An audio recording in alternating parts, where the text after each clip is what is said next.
Hello, everyone. This is Jerry from VO, and we are joined here today by SRUSA. Nice to have you all on the webinar. Ernie, Don, Chris, and Leslie. Hey, everyone. Hello. Thanks for having us. It's really our pleasure. We had some technical difficulties just before this. Sorry for us taking so long time. How are you guys today? You're all based in the States. Everything good in SRUSA? Maybe we can have a short introduction round as well as a short talk about SRUSA. What do you guys do? Yeah, for sure. I'll start first. Can everyone see the slide with mine and Don's picture on here? Yep. Cool. All right. Awesome. So my name's Chris Cousins, and I'm the founder of Sports Recruiting USA, and we've been helping players from all over the world and domestically in the US and internationally get into college soccer teams on the girls and the guys side for about 10 years now. I'm not going to bore people with my life story, but played in England, went to a college in the States. Played a little bit afterwards. Now doing the job that I love. And Don joined us a couple of years ago, and he can explain what his history is. But he joined us a couple of years ago, and he's in charge of the Americas. So Don, do you want to go ahead? Yeah, Don Williams. I spent 22 years coaching in college in the U.S. Most of it in California. College, did a little stint coaching pro, NCAA, NAIA, junior college, just about every level. And now running the Americas for Sports Recruiting USA.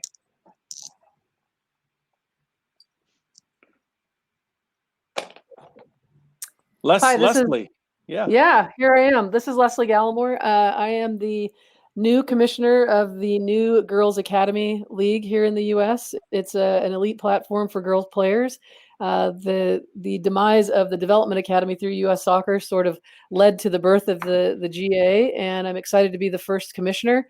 I've just spent my last 34 years of my life as a Division I women's college coach, 26 of those at the University of Washington in Seattle. And between this camera and our analysis platform, I think we're going to be able to do great things for our players when it comes to recruitment, as well as their pathway after college when they head off to hopefully be professional players or national team players.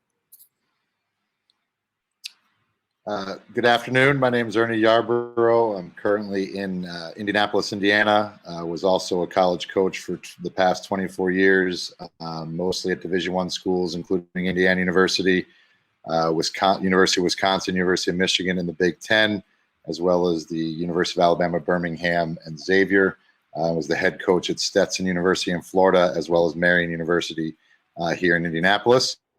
I am currently working with the Boys Development Academy for the Indiana Fire Soccer Club, as well as coaching a team within the club. We do also currently use VO and are very happy with the product in terms of, as Leslie said, what it will do for our players' recruitment, our team analysis, as well as for what it will do for the players' pathways after they're done with the club and potentially past college as well. Fantastic. And I am Jerry. I work in the marketing department of VO. A lot of people have probably seen me before as I'm their normal host of the VO webinar series. Previously, I was at an analytics company as well as scouting and coaching. Scouting for Tottenham Hotspur and Djurgården, and coaching for Swedish clubs. Very cool. Cool. So, okay, I'll jump in there if you want to make it a little bit easier. Obviously, part of this presentation, we were going to talk about how to use video for recruiting, and then we've got some special guests on and a lot of knowledge within this group of people. So, one of the first tasks we want to talk about is the current coronavirus COVID-19 situation that's affecting recruiting. So, we kind of wanted to throw this around and kind of talk about how it's affected everything. So, Don, do you want to go first? Yeah, it's a mess. No, okay. That's the short of it. The long of it is that it looks like that 2021 and possibly a lot of the 2022 classes are going to be a video only recruiting class. We were just talking earlier, Chris, that while a few states are starting to open up and to allow players to play, major markets such as California, Washington, Oregon, and then a lot of the East Coast organizations are not allowing youth play yet, and there's no sign when it may reopen. So what's going to happen is players are going to have to be able to find cameras. We're telling clubs to even start using cameras like VO to record their sessions, to record inter club scrimmages and their sessions. There's video is going to be a very important part of recruiting for 21 and possibly even 2022. Yeah. I would just go to the next slide, actually. So before we ask Leslie and kind of Ernie what their kind of thoughts are on this, we put together a list of kind of the key things really that have affected the recruiting into the colleges. So first of all, I mean, Don, you can chip in with this as well. Restriction on travel. Do you want to touch on that? And less events. I'll tell you what, you go through the 5 and then you add your knowledge to that one. Yeah, and I also want to hear, because other people in other states are getting different reports than we're getting, and Ernie was just talking about this before, but like I think like Ohio can't travel into another state, right? Or if you're coming from Florida into certain states, that there's going to be a quarantine period, or you have to stay there for 14 days before you're allowed to compete and play. So those types of restrictions going from governor to governor, from state to state, legislature to legislature, are making it very difficult for people to figure out what they're able to do and what they're not able to do in certain areas. So first advice is players, parents, club coaches, you're going to have to check with the local governments before you move into an area and start to being able to play. Ernie, maybe Leslie, Ernie, either of you, do you have anything to add to that? No, I mean, we're currently in a state of disrepair in terms of what states can and can't be doing. You know, Indiana is kind of known as the crossroads of America because of our location and ability to have a lot of people come through our states on a regular basis. And currently we're in a positive situation. I work for a club that we've been training now for the past couple of months. I coach a team that will actually start playing this weekend in our intra-state league. And we have been accepted at a tournament in Ohio where we can go to Ohio and then return safely at this point. So I also know that we have a club event coming up in the next couple of weeks where week to week it's kind of been changing with which states around us are allowed to do things and which aren't. And it's affecting the timing of getting teams to come. So in terms of what we are able to do effectively person to person, I think that's going to continue to be a very nimble and adjustable period, which makes what we're talking about today that much more important, making sure when you have an opportunity to play or train or be around good coaching, to try to get it filmed as much as possible to make that part of what your next step may be. And Leslie, what are you hearing? Being in charge of, you know, this amazing new girls league around the country, what are you hearing? Well, we know what we can control, which is not much, but we are going to obviously put the safety and the welfare of the players first and make sure that everyone's following all the protocols. The obvious thing for the short term is that most states and areas, and this isn't just a state issue. A lot of times within a state like ours in Washington State, it's county by county.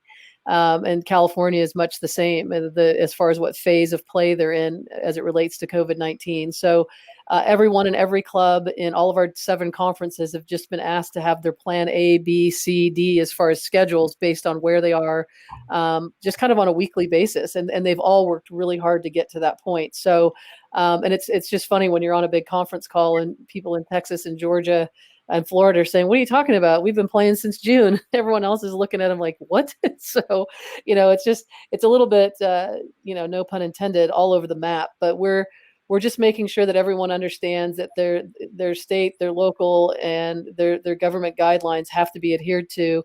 And the sticking point does become when people can't play in their state and then they travel out of state to play, and what that state says about them coming to their state to play. So we're just making sure that we try to follow the law where that is concerned, and keep players safe. But it does bode to the point that the video portion of kids playing without spectators, without coaches they're recruiting, and that goes to the dead period as well. That's been extended again at Division I to the end of September minimum, and I can see them extending it again. They've kind of been going on a month by month basis.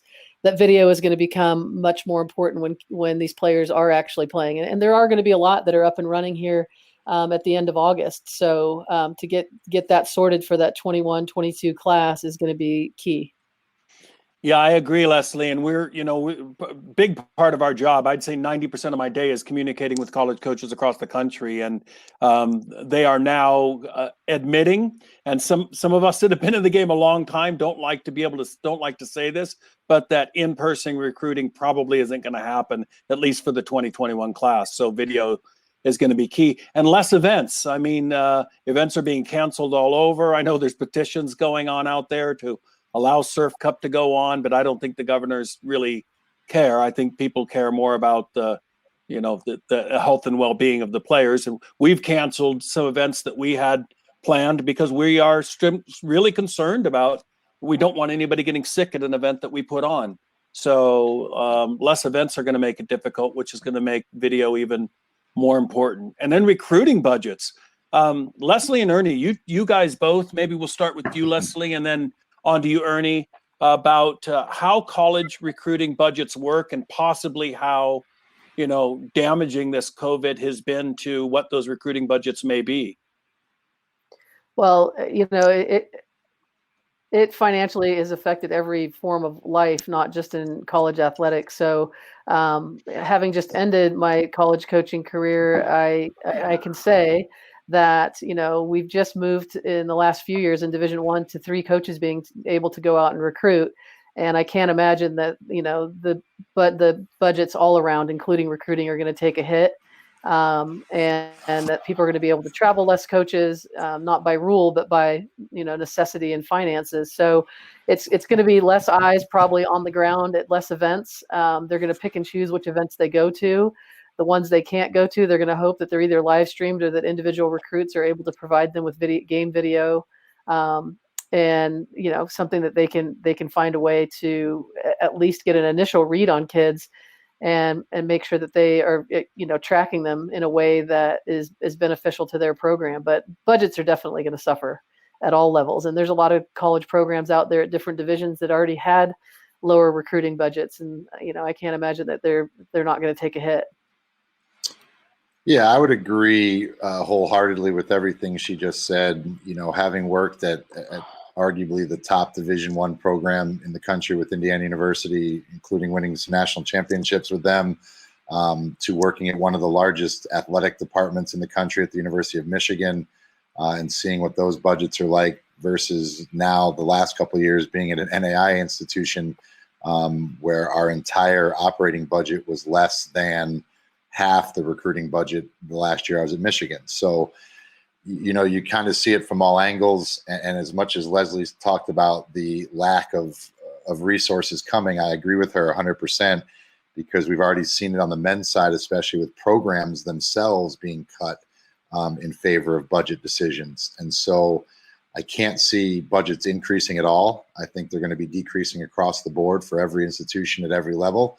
And one of the big areas that coaches are going to have to look at is the recruiting budget, because you're still going to have to travel. You're still going to have to feed your team. You're still going to have preseasons. You're still going to have to pay your staffs. And so where is the money flexible? And I think that's in the recruiting area. And as Leslie said, I think that then belies the fact that a lot of what is being done is going to be done with video, up front, especially to make sure coaches know who the players are and what their abilities are up front. and then to be able to line up where and the best opportunity to see them play with the max bang for their buck, whether it's with 1-2 coaches at a big event or one coach at a smaller regional event. They're still going to have to really pick and choose now. And I think having a good taste of what that player's like on the video side is going to make them maximize their budget that much more. Yeah, and just before we move on, and then Chris, we'll move on to the next slide. But I don't want people listening to this to think that every college recruiting budget is even like what they are in the Pac-12 or the SEC or the ACC or the Big Ten. No, they're not. I've recruited at colleges where the men's and women's budget combined were $3,000 for the year. So it's not like every college in the country has this massive recruiting budget where they can be like. My friend at Ryan Jordan at UCLA one day, when I turned him on to a player in England, he says, "Yeah, I'll fly over there next week." Yeah, it's not everybody can do that. So, and now it's going to get worse. Yeah, I'm just going to jump in there, Don. Like this it sounds highly convenient that way. We're doing like a presentation with VO, but honestly, when we got this opportunity, like video is key, as it says there, because I work in the international department, so to speak, and we need video. A lot of college coaches, like you say, will fly over, like Ryan Jordan, stuff like that. I was going to look up one of our guys and whatnot, but video for me for the last 10 years has been really, really important to get good quality video and stuff like that. So it's VO, what they offer for us is brilliant. But this year, especially 2021 class and 2022, are going to really have to rely heavily on the video and the highlights and the full game and stuff like that. So it kind of worked well when we wanted to do this presentation, especially the current climate. So I'm just going to move on to this slide here now. There's obviously a lot of words there, and if you're watching on a mobile phone or anything like that, it might be difficult to see. But these are just 3 texts from the last 48 hours from top schools. I'll kind of read a few out, but basically, like the top one there from a coach from a top school, I won't name, but. It said we're having to evolve in making offers without seeing players live and just on video. Very tough for us, as we always relied on going to games live and trusting our eye. And that's across the board. Like a lot of schools, they like to watch video, get kind of wet the whistle, so to speak, get the taste of a player, but then go watching them live, whether that's internationally or domestically. Which unfortunately for a lot of people, it's not going to happen for a while now. Internationally, for my clients, for example, it's not really a big deal. I'm getting a lot of coaches ask me, when's your showcase in December? Right now, don't know. We can't really even answer that question because we can hardly hold events, never mind showcases, and you can't even travel between countries and stuff without quarantine and stuff. So, but yeah, that's just they're real life texts I've copied and pasted. There was a few spelling mistakes which we changed, but at the bottom, we always want to watch a player in person live, but we know that won't be as easy anymore. So. Yeah. Next slide. We've kind of Leslie and Ernie have kind of chipped in the thoughts anyway. But Leslie, when you were Washington was your last school for a long time. How did you use video to recruit? Tell me kind of the process with that.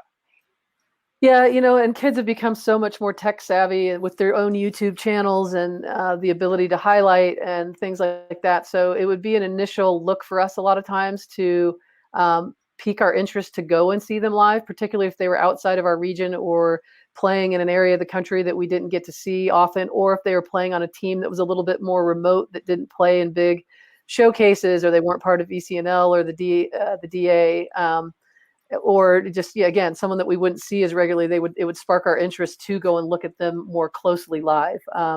But we never solely just recruited off of video, which is, I do agree, a lot of coaches are going to have to do now, and I think we're going to get to the point in this conversation with the things that I personally think are going to be important for players to catch on camera. Yeah, and Ernie, do you want to share your thoughts as well, and how you recruited? At the top of the top, and then obviously last few years you've kind of gone smaller schools. Yeah, obviously I've done several recruiting seminars and things for different camps or people along the way, and there's always a video question. And what I used to tell people was video was kind of like an appetizer. You found out about the player, you saw what you liked, you saw some things in their game you wanted to know more about, and it was almost an invitation to come see them play again. And so then you had to pick and choose, as I mentioned before, where and how best to see them for the value in terms of what else you may be able to see or the timing of it, and certainly for the monetary value as well. So I think that's just going to expand now into, okay, we like what you sent in your highlight video. Can you send us half a game potentially that we want to see? And now it's going to be maybe, okay, we liked half a game. Can you find another game and a different opportunity to maybe watch a full match or another half a game that's not just that same opponent per se? And I think that video is just, as Leslie said, the players and the recruits themselves are getting more tech savvy. The coaches and the people who handle the video for clubs are becoming more tech savvy. And there's going to be more and more opportunity for coaches to get their hands on the types of videos now that will expand the opportunity for more people to see them maybe than they were before. The only real difference for me from video to going to see them on the road was kind of the other stuff, the intangibles. You saw how they interacted with their coach. You saw how they interacted with their teammates. You saw how they interacted with their parents before and after a game. How they handled referee decisions. You kind of got that intimate feel that maybe the video doesn't provide. And that was the next step in the stage of recruiting for us. But I think in terms of what video means for the code, it's just going to become more and more expansive into what people have to have in their resumes to get coaches to come to continue talking to them, or eventually when things let up, to go out and see them play. So you mentioned there, Ernie, like the intangible stuff that video is not going to be able to get. What are the coaches going to do about that? Because if you can't go watch a player and check out how he interacts with his teammates, his off the field and stuff like that with his parents, like what would you do now? Or is it just going to be more of a gamble? I think it's 50-50 in terms of a gamble plus what you could do. I mean, obviously one of the things, and again, I won't speak to how Leslie did things, but we were very good about trying to get in touch with people outside of maybe just the soccer realm. We would call a counselor. We would call potentially a teacher in the school. We would, again, try to talk to the coach about, hey, how is the kid when you take them out of a game? What's their response? Do they pout and moan? Or do they go to the end of the, do they go to the bench and start yelling and screaming and cheering for the team? There's a great thing out there right now, video, of Gino Ariema talking about how he looks at the coach, women's basketball coach at University of Connecticut. He talks about how if a girl isn't involved with the team, they don't play. If there's someone sitting on the bench that's moping and pouting, when they come out of a game, he doesn't put them back in. And, granted, he's in a situation where he can have some of the best players in the country come in for that girl. But the reality is that's a big part of their culture. And I think you need to talk to the coaches. You need to talk to, some referees. I know a lot of referees and they know players. You got to do a little more homework now. I mean, the coach, if that's something you care about, then you're going to have to do a lot more work on your end as the coach to find out more about that kid, because you're not going to see it firsthand maybe as often as you did before. I like that. The referees, I've never even thought of that before. I understand counselors and stuff like that, but referees, that's a good contact to have. Honestly, I have a lot of friends who are referees, and I get a lot of recruiting contacts from them. They're like, hey, I just ref this game, and especially in the high school level, because you don't really watch as many high school games anymore. They might call me after a game and be like, hey, I just ref this game between such and such a school, and this kid's pretty good. I don't know anything about him, but this kid on this team was pretty good. You might want to look into him. And so not only do you get references, but then you can use the referee as a reference on the players. I like that. So any players listening, treat your referees with respect, because you never know who they know. Or your parents. The other thing is the parents. How do kids work with their parents? How do you respond when, after a game with a parent? Or, I've seen brothers and parents on sidelines that I simply don't want to be a part of our program. How they treat the players, how they treat the coach, how they treat the ref. I mean, all that stuff matters. Leslie, just before I carry on, actually, how did you like parents speaking for the player, or would you like the player to be at the forefront? I'm just going to ask Leslie from the girl side of things.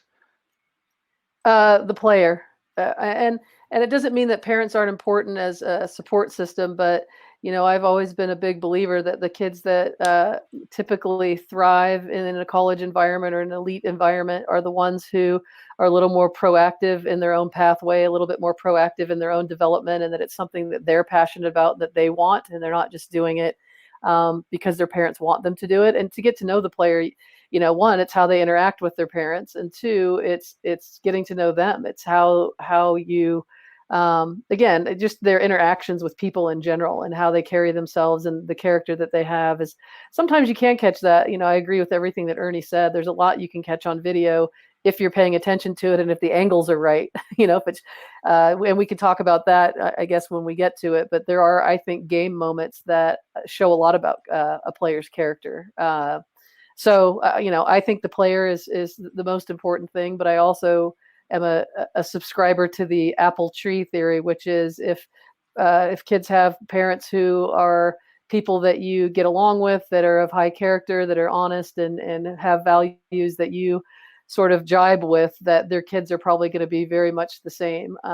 So, well-behaved and respectful and all the other things that you would like to see in a player, hardworking, the apple usually doesn't fall far from the tree. So getting to know the whole family is good policy, but you definitely want the player to have a lot of say in your interaction with them and what they think about the game and their own recruitment. Yeah, I completely agree with that. Thank you. So just before I carry on, at the end of this presentation, this webinar, we've actually got a few things. There's different types of people listening. There's players, there's coaches, there's clubs, parents, whatever. There's a wide variety, but we've actually got something in place for every type of person at the end. We're going to give free advice to people and a way of speaking to us directly. There's no catch, nothing behind it. We just realize there's a lot of people right at the minute who are kind of struggling. So we kind of got a thing at the end. So if you stick around till the end, you'll see what I mean.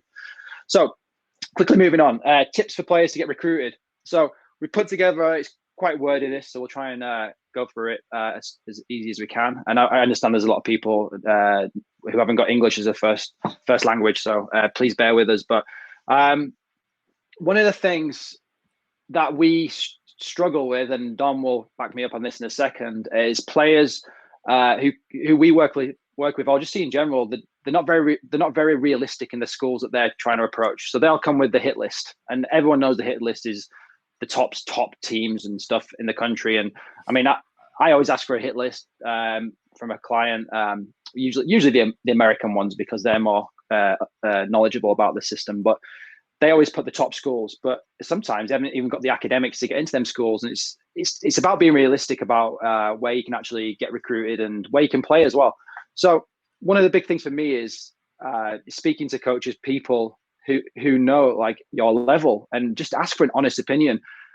So that's the first step in this whole process to try to get recruited. Ask a number of people who know the college system, whether that's a parent who might have played in college or a coach or whatever. Just ask them what sort of school I should be looking at. There's nothing wrong with ambition, and everyone improves and stuff like that. But people can waste a lot of time on being unrealistic. Don, do you want to add anything to that point? No, I think you're spot on. I think that I had one of my kids, fantastic player the other day, but when I got his list, it was clearly the top 50 ranked Division I schools in the country, and there was no thought into it. And I think that that's probably where it breaks down, is that if you ask most players that are youth players, I want to go to University of Washington. And the question is then, how many games have you seen? Do you know that you fit in at that level? No, I've not seen them play. And well, then it's really difficult at any level in the world to go in as a player if you've not seen that level of play. So I think being realistic and having an idea of what that level of play really looks like is really important to the schools to deciding what schools you're going to target. Yeah.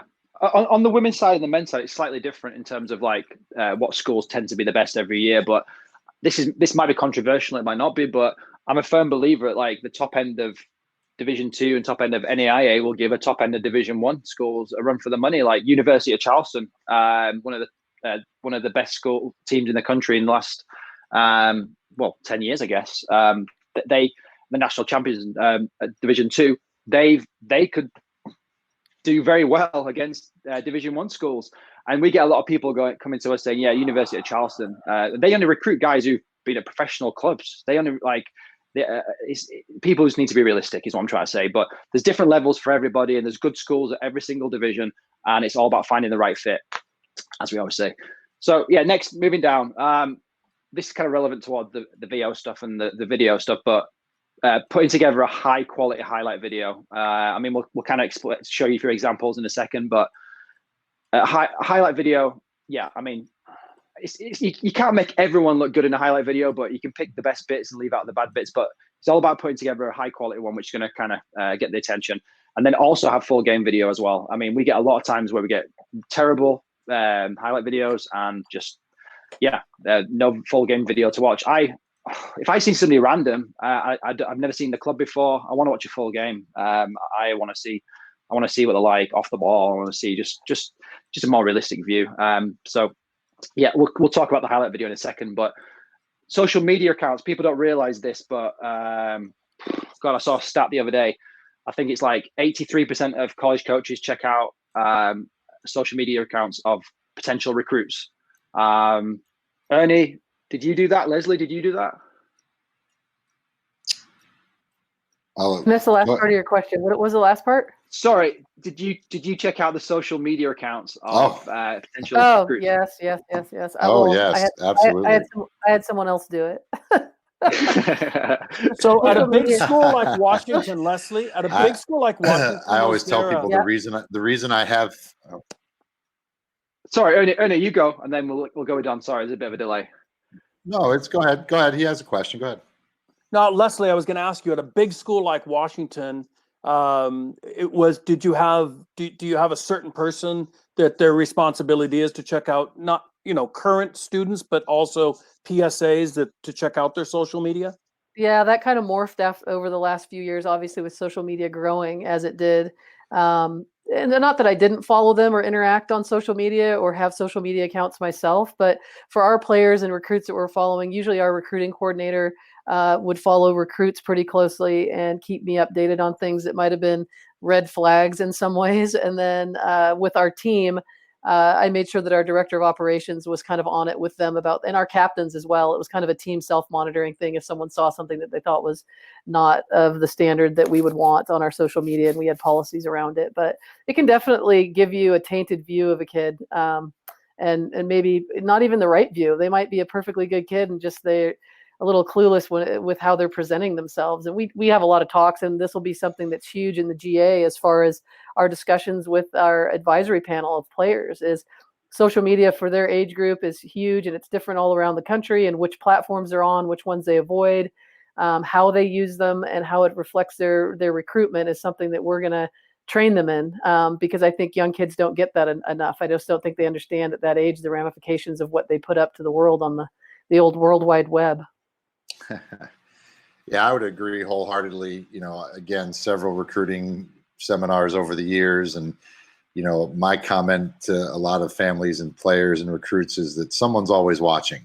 Whether it's a scout at a match, whether it's yourself and your own personal views and what you see yourself doing, whether it's your parents, whether it's a coach on the internet, someone's always watching you, and you have to always be putting your best foot forward. That includes social media, obviously. We have disrecruited kids because of that, stopped recruiting because of it.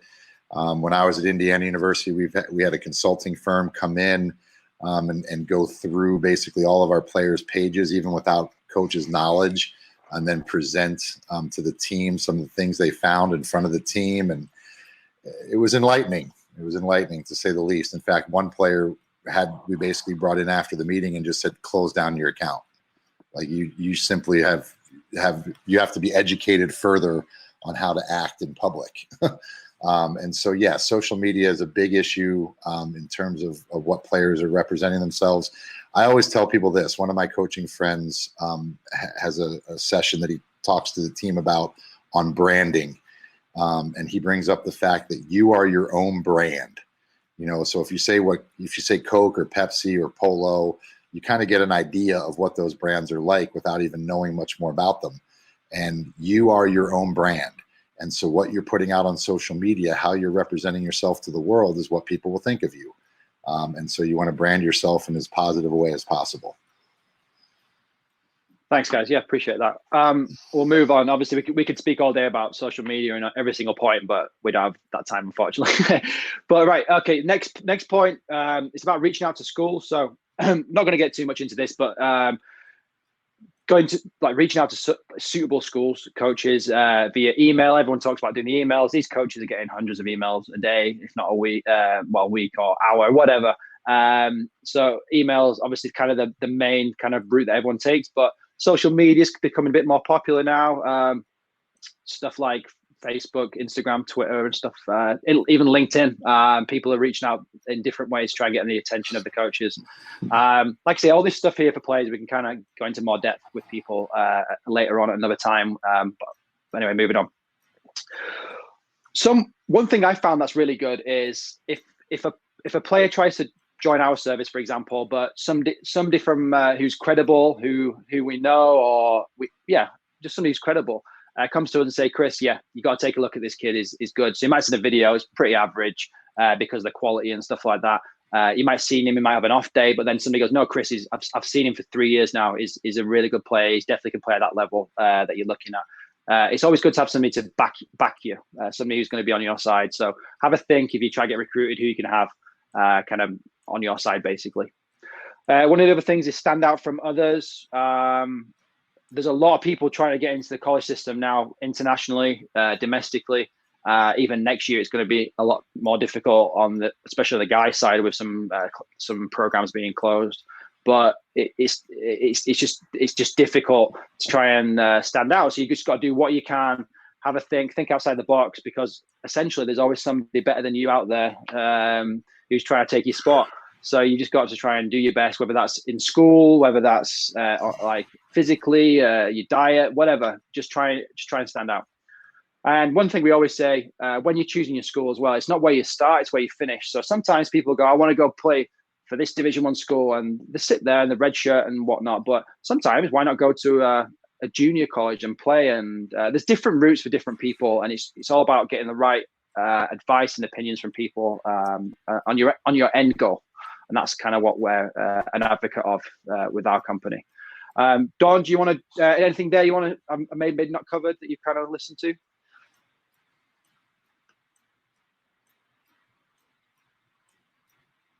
Is Don there? Yeah, he's on, but he's on mute. No problem. Don? It blinked for no. Yeah. My blinked for a minute. But no problem. I'll tell you what, Don, your internet's not working too great, so we'll just move on, but it's not a problem. So quickly, when we're talking about players, one thing when we were discussing this webinar with the VO guys, we were talking about it's very different for the guys and the girls when you're a recruit, when you're a player. So the US players from around the world look at the US team and they go, unbelievable. That's kind of like they're what everyone wants to be. So for example, with our company, majority of the girls are national team players, and not much lesser than that. Obviously, professional clubs and stuff. But the US is so strong in the girls department, and there's actually more soccer programs for the girls. So if you're a girls soccer player in the US or whatever, it's a lot easier to get recruited. I'd say as a whole, you can play somewhere, you'll find a home, and that's kind of this slide. I'm kind of rushing past it a little bit, but. Leslie, is there anything you want to kind of add to that? Sorry, I've kind of just rushed that, but is there anything you want to add from the domestic versus international side of things in recruiting, looking for players? I would just say that internationally video is really, really key. And sometimes it's who you know, and just making sure that if somebody has some kind of connection in the States, that they can make those connections for you. I work as an instructor for US Soccer, but I also work as a coaching educator and a consultant for CONCACAF. And there are a lot of female players in the CONCACAF region, particularly in the Caribbean, who have come to the U.S. to play, and we're trying to help them find teams. And again, it's not always the Division I level, but a lot of them have come to the States. Jamaican players, St. Kitts and Nevis, Dominica, and they've made their name at the NAIA level, the Division III, the Division II level, and really risen in their own national team. So those players are out there, and some coaches just find their niche and they go and recruit one area really hard because they know somebody, or they find one player and that leads to the next. The game globally for women has improved a ton, and so there are players in other countries that aren't just national team players that are playing in academies now that are seeking, or at least they were before COVID, seeking to come to the U.S. But the game globally for women has really expanded and evolved over the last decade. And I think there will be more coaches coaching international or recruiting internationally than there have been previously on the girls and women's side. Thank you. Yeah. So on the men's side, it's slightly different. Dawn, I'll tell you what. Is your internet working properly? Can you speak on this part? Talking about the men's domestic versus international. Yeah, I think so. If you can hear me all right. Yeah, I can hear you perfect. Yeah, thank you. Yeah.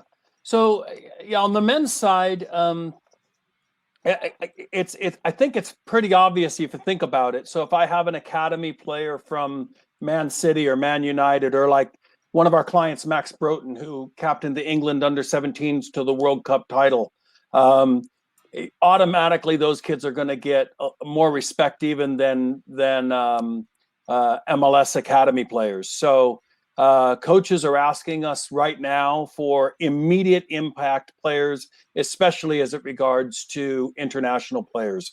They want international players that can come in and impact their teams immediately.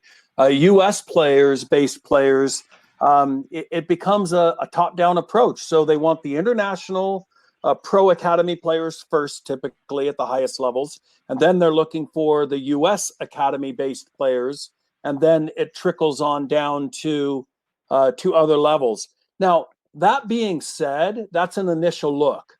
There are plenty of players that are playing on MLS Academy squads that are maybe the 12th, 13th, 14th player. And when you compare those players to maybe ECNL men or even a non-major club affiliated players, there are college coaches out there that are turning over rocks. I think every dream, I think this is probably true, Leslie and Ernie, you'll probably agree, on the men's and women's side, the dream of every college coach is to find a player that nobody else knows about, that turns into a very strong player. And that is happening all across the country. And I think that's one of those areas where great video packages and full match film can help players. Would you agree, Leslie? Did you ever, recruit players that were undiscovered that nobody else was recruiting and you were really excited about?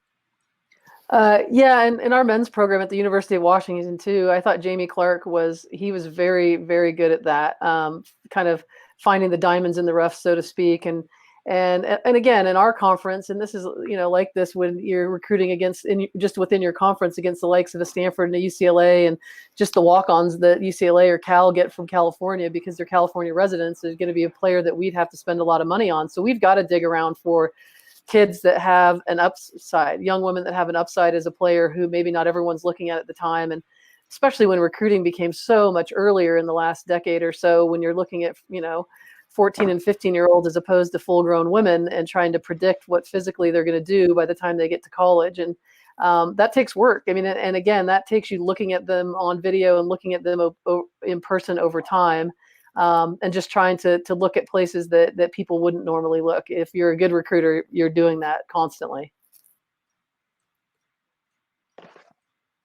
Yeah, I agree. Yeah, and I think that's really important for players not to get discouraged if they're not part of a major academy for whatever reason, that it is still possible, but film is really important.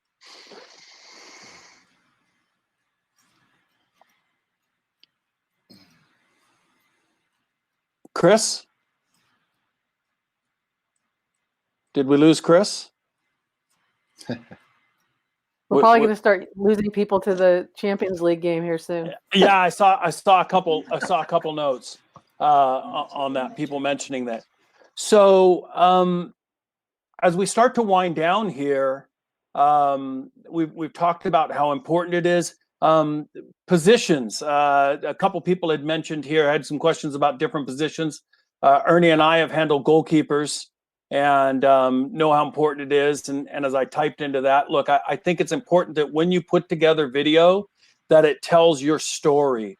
I think that 3 to 5 minute highlight video, I find it personally jarring if it's, a short pass and then a goal and then 2 penalty kicks and then a tackle and then a header and then 2 more short passes. I like it to tell the story. I often liken it to reading a novel. You can read chapter 1 and then chapter 12 and then chapter 20 and chapter 2 and then that makes it yes, I read the whole book War and Peace, but I didn't grasp anything. I like video when it's put together in an organized fashion. I love to see goals if you're a goal scorer.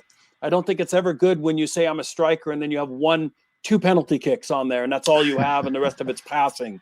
If you're a goal scorer, I want to see goals, and more goals. I personally don't get tired of ever watching goals. And then assists, what can you also contribute to the attack besides just the goals? But on the converse end, if I'm a center back, I want to see you climbing over the backs of people and banging balls away with your head and those hard bone crushing tackles that are jarring, that show that you're highly athletic. And then also, how you play out of the back. Can you ping balls? If you're a center back and everything's with your right foot on film, already I'm wondering if I want you in as a center back as opposed to a center back that can play with both feet, receive with both feet. So telling the story of who you are, and then in that first 30 to 60 seconds of that film, opening up immediately with what your strength is as a player so that you can grab that coach's attention. And as Chris had mentioned earlier, I see that 3 to 5 minute highlight video of, oh, this is interesting, I want to know more.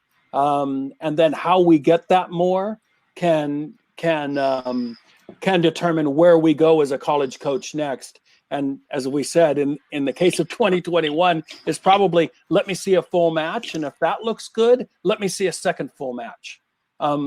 Would you have anything to add to that, Ernie? No, I think it's very right what you were talking about in terms of positional characteristics. I always talk about getting videos from defenders and never seeing them defend. I see them knocking long balls out of the back. I see them tracking back and maybe doing a little organizing, but very rarely winning balls or as you said, climbing over the backs and winning the head balls. I'm also an advocate as well, particularly with goalkeepers, because that's my specialty, of maybe even seeing them give up a goal or two. How far do they have to improve? Is it something I can fix? Is it something that is capable of being handled in a shorter period of time where they could impact my team within 4 years? So, I'm not opposed to seeing a mistake or two because it allows the coach to know what he can or can't do with that player in terms of development. I'm a very big proponent of development of players. I know Leslie spent her career in that field as well with college athletes and now with the girls she's working with. So we need to kind of know where they are and where they can go. So having a mistake or two is not always bad. And that's why I think seeing a half a game or a full game video at this point is important as well, because you're going to get to see everything. You're going to get to see how they communicate. You're going to get to see maybe some of the, especially with the VO platform, you're going to get to see more of what they're like off the ball. I saw Leslie made a comment to someone earlier that sometimes off the ball activities aren't captured as much on video. That's one of the strengths of VO. It's filming the whole field, or at least large portions of the field at a time, where you're going to be able to capture, are they tracking back? Are they following runners? Are they making good runs off the ball? Are they doing the work necessary for those positional needs like we talked about? And so that's something I think the VO platform in itself is a very positive thing for the video, especially with the realm we're going into with how much it's going to have to do with recruiting. Yeah, I just echo what Ernie said. I did put something in the chat in case we didn't get to it. I just look at the 4 moments of the game plus restarts. And if you have a half a video or a whole video or several full game videos that you share with the coach, especially if they're getting really down to wanting to recruit you and they haven't seen you live, they're going to want to watch full games because that's what they would be doing if they were coming to see you. And it's the 4 moments that are really, really important. It's what are you doing in possession, on and off the ball? What are you doing out of possession, on and off the ball? And in the transition moments, are you reading the game? And what kind of decisions do you make? If you're a right back and the ball's on the left side of the field, are you already starting to pinch in and recover because you can tell and you're making a decision to do that because your team's about to lose the ball? It's not after your team's lost the ball. And Ernie mentioned it. Are you making a recovery run? Are you marking tight inside the 18 if you're a defender? And then the psychological part, you can see on video how you react to a mistake when you lose possession. If your team's a pressing team, you lose the ball and you're there first and you're not pressing right away, but you're slumping your shoulders. And then that causes your team to, them to break 3 lines of your team because you didn't press right away. It's obvious. And that's a mental error, in my opinion. And if you do that consistently, you might be someone that I'm like, hey, look at this girl. Every time she loses the ball, her next action is press the ball. So, the soccer specifics and the details are what I start to get down to when I'm watching video. And those are things that if you capture them, good coaches are going to really be starting to dig into, particularly if they're not going to be able to see them live anytime soon. Hi, guys. I'm back, by the way. Can I piggyback on one thing that Leslie just talked about? Of course you can. Sorry, Ernie. No problem, Chris. Glad to have you back. I think one of the things she said, and she used the word consistent, and I think that's so important for anyone listening, coaches or players that are out there. That's really one big thing that I pay attention to is the consistency of a player. And now, again, sometimes with the recruiting before, the in-person recruiting, you may go watch them 2, 3, 4 times, and you want to see some of their attributes showing up time and again, time and again, time and again. You don't want to be a superstar one game, that you can trust, that you can find how do they play at the end of a match? How do they play at the beginning of a match? Are those attributes noticeable at both those phases, just before halftime, just after halftime? And especially in positional needs, goal scoring can be consistent, goalkeeping can be consistent, defending can be consistent, communication can be consistent. And so the consistency of a player for me in recruiting is very important because then you learn what their habits are. You learn who they are more as a person and as a player and how consistently they handle their business time and again, time and again. And so having more video now in this world we're living in can only help that because you'll have more opportunities to show that to the coaches that may not be able to see you on a personal level as much as possible as they did before. I think that is super good information, and to be honest, like as Leslie said in the chat box just a little while ago, connecting all the pieces and kind of presenting and also be able to showcase what you're good at in the beginning of that video is super good. It's also very important from my side as a scout. It's very important that you come across with what level are you actually playing at. If you're this good but you are playing on this level, what would have happened if you were competing on this level with your potential, right? So make sure that kind of create this whole presentation for yourself. I don't know, guys, do you guys have the VO player profile baked into this presentation later on? No, we don't, no. I'll quickly share my screen and just give an example how it can look like and how it does look like on the VO platform. Can everyone see my screen? Yes. Super.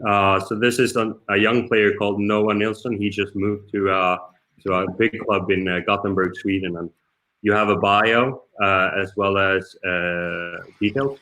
Age, nationality, team, jersey number, favorite foot, and what position you are. And you can easily edit that as a player. And here you have your showcase. As soon as you are mentioned in a highlight on VO, it goes to a mentions tab. And from the mentions tab, you can pick and choose and put clips into your showcase. And you can send this whole page to a college recruiter, for example. And you have a neat, nice package highlight reel within this, as well as all the relevant info. And they can click play and see exactly what your clip is. And they have your jersey number there on the right side. So I just wanted to kind of cut in and be able to show that when we had such a good we're in the realms of that discussion. Thank you, Jerry. No, sorry about what happened before. I just cut out there. I'm back. So yeah, we'll get wrapped up anyway. Obviously, we've gone over a little bit of the time we wanted to, but I'll start to wrap things up. But kind of one of the last slides is talking from a club's point of view, just quickly. We as a guinea pig test, as we call it, a few years ago, we took over a club's U16 to U18 kind of age bracket, and we said, right, we're going to take all the kids in and kind of create this ultimate college recruitment team. And I won't get into details with that and name names or anything like that, but this is kind of some of the things we took away from it. So we found we got the most success by, well, first of all, filming all the games and even training sessions. So practice sessions just are really important, especially for goalkeepers. Just having a bank of video footage available. There's nothing worse than people asking you for stuff and you're like, oh no, we'll start that next week. If you've already got that in the locker, brilliant. One of the other things we did as well was we created highlight videos for each player. So you get there's not really a consistency with players. Some people do it themselves, some people pay services, and some highlight videos are brilliant. Some highlight videos look like, whatever. But so we tried to create consistency. We took over the management of creating highlight videos. I understand that some clubs don't have the finances and time and stuff to do that, but that's what we did. And it worked really well. One of the things as well, we sat down with every player and the family, whether that's in person or over a phone call or whatever. And we kind of gave them the realistic levels for each player to be aiming for. And and some kids didn't like it, and they told us that. But we thought we'll tell them our opinion. Doesn't mean it's right, but what we thought the schools they should be aiming at. And to be honest with you, we found that works well when people spent all the energy into realistic options.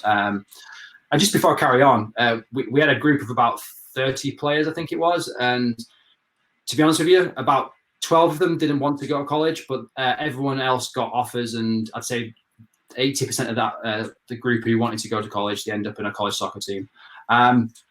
So one of the main things as well is everyone talks about, I want to go play for this school, this school, this school. Have you watched them play? No. You find a lot of players have never seen a college team. I mean, it's like the MLS. People say, I want to go play the MLS. Have you seen the MLS? No. So watch as many college games as possible, whether it's a local team, like go together as a group, watch things online, give them tasks, say, look, watch this game from last Friday, this team versus this team. Give us some feedback, some analysis. And we found that really, really useful. And it got people kind of, there was actually a local Division 1 team to where we were, and we took them to as many games as possible and found that really useful. Social media is huge. You find a lot of teams that kind of publicize that they're doing well or just kind of having a presence on social media. If they're not in the top academy type leagues and just kind of a quote unquote regular club, we found that if you're popular on social media, you'll kind of get seen a lot more, and it helps your players. We interviewed one of the guys from topdrawsoccer.com the other day, and they're really good with the ranking systems, and the kind of they're really in depth with player rankings, team rankings, and whatnot. But the one thing we took from that interview was they haven't got much manpower, so they're not always accurate. So they want to be told about certain things. If you've got teams, you've got players who are standout players, let websites like Top Draw Soccer know. Email them. They're definitely interested in people reaching out to them and letting them know. So utilize the World Wide Web, I guess. One of the things is hold open training sessions. I spoke to Ernie about this last night. We used to have training sessions. It had to be open to everyone outside the club, but we got coaches to come in and take training sessions. You've got to be very careful how you do that with the NCAA rules and whatnot. But if you do it properly, then coaches can come take your sessions for players and training sessions and kind of review players in person at the right times. And we found that really useful. And a lot of quite a few of the coaches took a few of the players. And then obviously popular events. When events get back running, try and get in front of the coaches in person. And that's what we all dream of. We want to be a normal world. And yeah, so that's kind of my list of things that we took from taking over a club, basically. And happy to go through that with anybody who needs, and I'll explain quickly in a second. Anybody want to add to that? Dawn, Ernie, Leslie, anything you could maybe add to that as a club coach?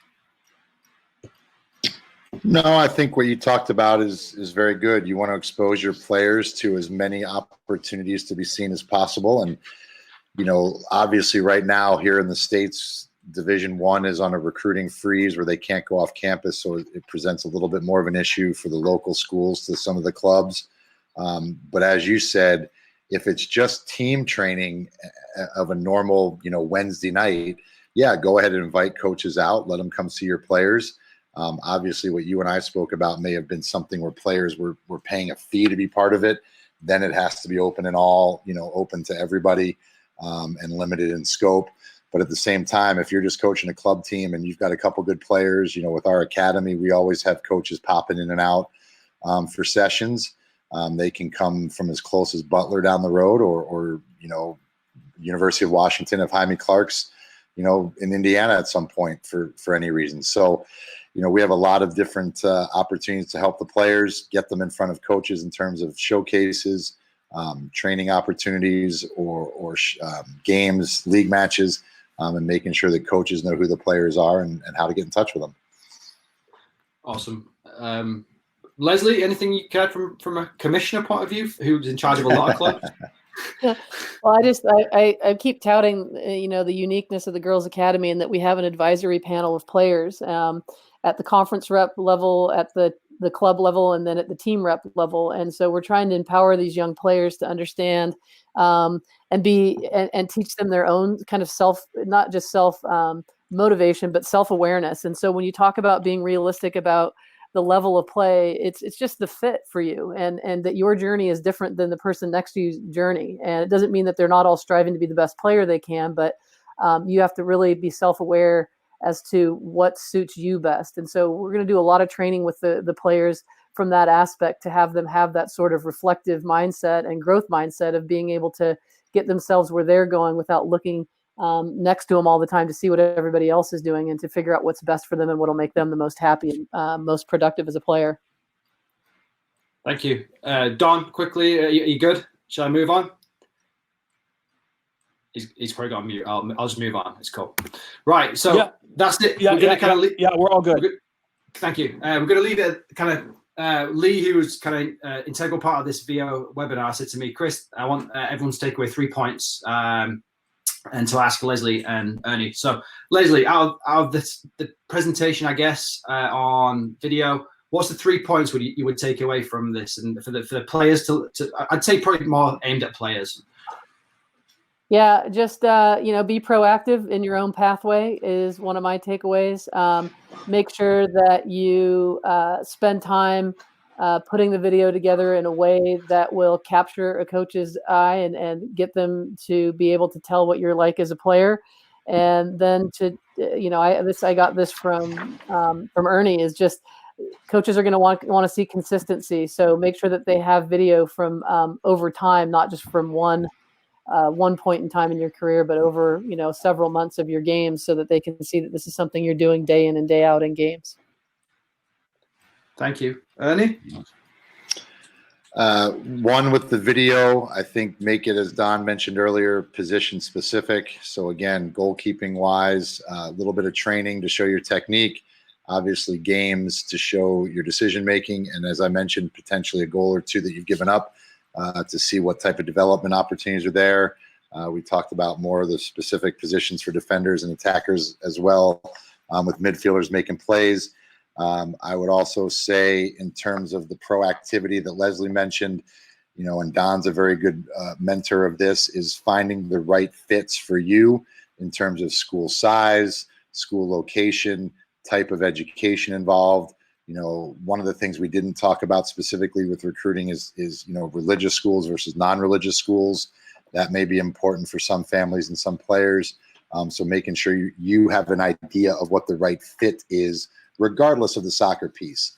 And then you try to make the soccer piece fit that as well, hopefully, to make that complete package for you.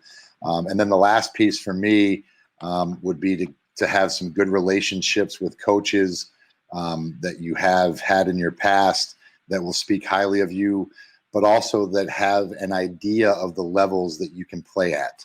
We as coaches, and Leslie can speak to this as well, we want to make sure that the coaches we're getting recommendations from are coaches we trust, because they've sent us good players. They've been good people. They've been good players. They've been good representatives of our programs. And we can go back to them for more players because we know what they're talking about. And having those relationships with coaches who can push that on are going to be very important. And the last thing for me is to have your needs and your wants in order. There are three things you really have to think about as a college coach. One is academics. The rules say that you have to have a certain level of academics. That's not up to us as coaches. You have to meet the standards. The second thing is be a good person. How do you fit into the culture of the locker room? Are you someone we want representing the team, the program, the department, and the school, and certainly the community? And then the last piece is, how are you on the field? And I always tell people is look at the order those are in, because those are the way they work. You have to be a good student because that's the rule. You have to be a good person to fit in the team and the culture. And then you got to find a way to make sure you're contributing on the field as well to make it all work. Well, thanks, guys.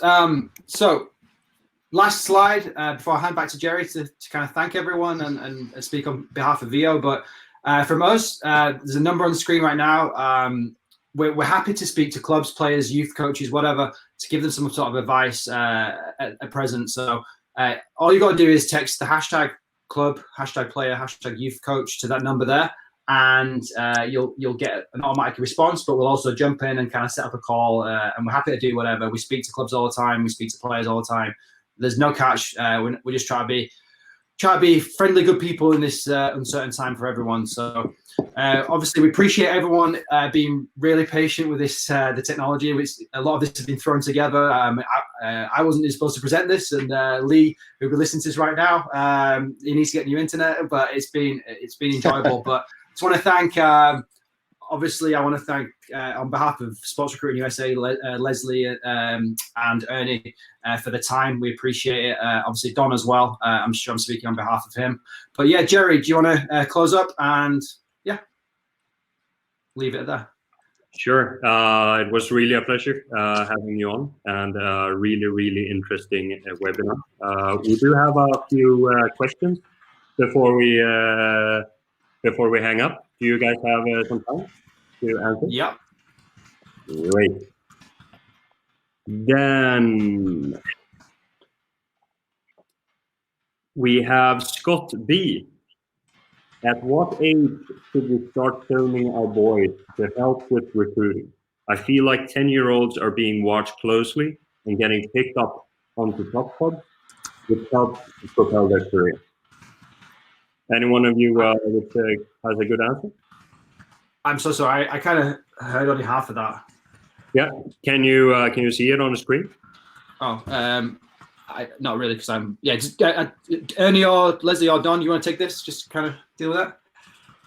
Actually, I'm typing an answer to someone right now that mentioned I'm when guessing, they should start. I'm guessing that Scott B, that their player is not from the United States, because I know we have people He's not going to tell the rest of from us. other countries coming in.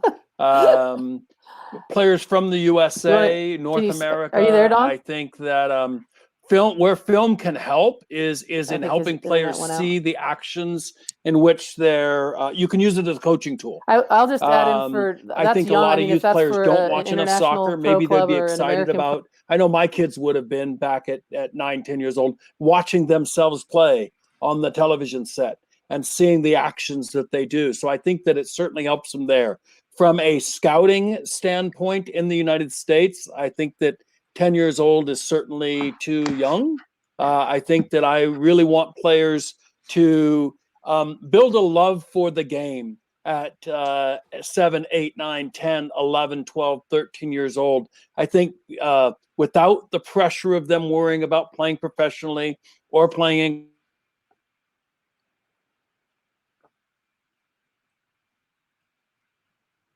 is what's really important. And as I said, maybe the video can help them from that aspect of being able to see themselves play and help them analyze their own performance, not from a coach's perspective, just from an individual player performance perspective. I think at that age, at what age should they start? worrying about recruiting film, I think it begins that freshman year, personally. And I think that's when it becomes more important, is that freshman, that sophomore year, 14, 15 years old. And certainly by the time they're 16, they better be building a good film resume for themselves, certainly by those ages, because then it's starting to get late if they wait till after that. Great, great answer. We have one last one, just to round it off with. I'm currently in SA in my final year of high school, and I'm with an American agency. I'm getting anxious because my first offer for university or college hasn't come through yet. What must I do? If players don't have any options, what should they do? Do you have any recommendations? I can speak there. I'm guessing, is SA South Africa? Yeah. Yeah. Okay. Sorry. Yeah. I mean, I deal with the international players. I wouldn't worry about it too much. Obviously, coronavirus has affected everything. Coaches haven't got a clue when they're going to be playing yet. Never mind, like, kind of recruiting for next year. So typically, Don kind of mentioned it earlier on the presentation. These coaches are going for the top level players first. Obviously, I don't know what level this player is from, but they're going for national team, then to professional, then kind of filtering down, and that can go from like the new year really. So if you haven't got an offer yet, don't worry about it. Just be patient. I'm not sure which agency you're with or anything like that, but I'm sure it's fine. Just honestly be patient with them and just accept the current situation with everything. Everyone needs to be patient, but you'll be fine. Great. Then that question will round off this webinar. Thank you so much, everyone, for attending. And thank you, Ernie, Chris, Don, and Leslie, for joining in. It's really our pleasure, and it was an awesome webinar. Thanks, guys. Appreciate you all listening. Thank you. Thanks, everyone. We'll talk to you later. Bye.